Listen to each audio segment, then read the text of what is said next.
اللہم حوالینا ولا علینا اللہم علی الآکام والزراب وبطون الاودیۃ ومنابت الشجر۔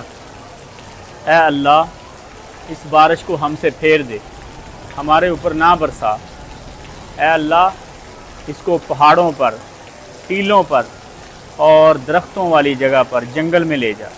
یہ نبی علیہ السلام نے بارش کی کثرت کے وقت دعا کی، یعنی جب بارش رحمت سے زحمت والی صورت اختیار کر لے تو پھر اللہ رب العزت سے پناہ مانگے اور یہ دعا کریں، اللہم حوالینا ولا علینا اللہم علی الآکام والزراب وبطون الاودیۃ ومنابت الشجر۔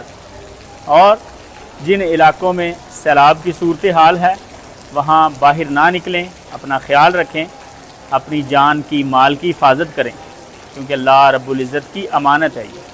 اگر کسی کی مدد کے لیے باہر نکل سکتے ہیں پھر نکلیں، خام خواہ سیر کے لیے، موسم انجوائے کرنے کے لیے باہر نہ نکلیں۔